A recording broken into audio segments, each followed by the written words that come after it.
আমি যখন ছোট ছিলাম তখন আমার মা আমার বলছিল, তোর যদি কেউ যদি ডাকে, কোনো অপরিচিত মানুষ যদি ডাকে কোনো কারণ ছাড়া, সুন্দর সুন্দর কথা বলে, তাহলে মনে করবি সেখানে কোনো কিন্তু আছে। কিন্তু আমার মায়ের সেই কথাটা আমি তখন বুঝি নাই। আজকে এত বছর পর আমার সেই মায়ের কথাটা আমি প্রমাণ পাইছি। তখন আমি ক্লাস 5-6 ছিলাম, তখন বুঝি নাই, কিন্তু আমার মায়ের কথাটা এখনো মনে আছে। আমার সেই মায়ের কথাটা আমি আজকে এত বছর পর প্রমাণ পাইছি।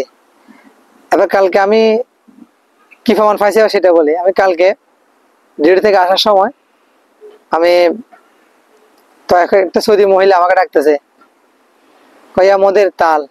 তো আমি গেছি, যাওয়ার পরে তো আমাকে ডাকতেছে ওর বাসা যাওয়ার জন্য। আমি যাইতেছি না, কারণ দেশে আইনগুলো অনেক হার্ড। তারপর আমি গেছি ওর পিছে পিছে, যাওয়ার পরে ও বলছে ওদের ঘরে যাইতে। তা আমি যাইতেছি না, আমি জানি আমাকে যে কোনো মতো ফাঁসা দিবে, কারণ এখানে আইনগুলো অনেক হার্ড। তা আমি যাইতেছি না, তো আমাকে ডাকতেছে। তো না যাইলে সমস্যা, না মাইন্ড করবে, তো গেছি। যাওয়ার পরে তো ওদের ঘরের সামনে আমি দাঁড়া রয়েছি। তো ও কি করছে, ঘর থেকে আমার জন্য একটা ইয়া নিয়ে আসছে, একটা জুস নিয়ে আসছে, আর একটা ওয়ান টাইমের মতো একটা বোন নিয়ে আসছে, মানে হাতেরে বলে আর কি আরবিতে, ওটা নিয়ে আসছে। নিয়ে আসে আমার দিছে। দেওয়ার পরে আমি এটা হাতে নিয়েছি, আমি ঠিক আছে পরে খাবো। তো বলে যাচ্ছে সমস্যা নেই, মহা মুশকিল, সমস্যা নাই।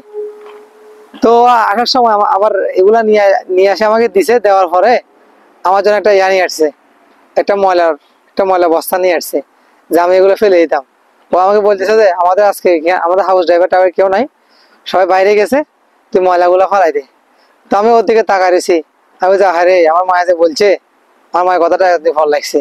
তো আমাকে ডাকে নিয়ে আসি, ময়লাটা ফলাইতে বলছে।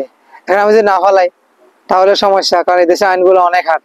কারণ আমাকে পুলিশ আইন ধরাইতে 1 মিনিট লাগবে না, যেহেতু ওদের বাসায় গেছি। তো এই হচ্ছে যে কাহিনী, দেখছেন আমাকে ডাকে নিয়ে আসি কি করছে। এখন আমার মায়ের সেই কথাটা আমি এত বছর পর প্রমাণ পাইছি। আসলে আমাদের জীবনে অনেক কিছু ঘটে থাকে যেটা আমরা কখনো কল্পনা করি না, আর যেটা কল্পনা করি না সেটা হয়ে থাকে।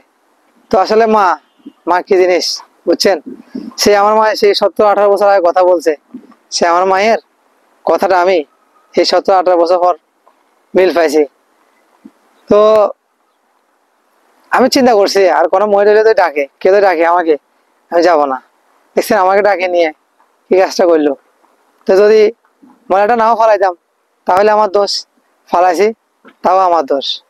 তো চিন্তা রাখবো, বুঝছেন, এইটা আসলে ভাবি তে কিরকম মানুষ।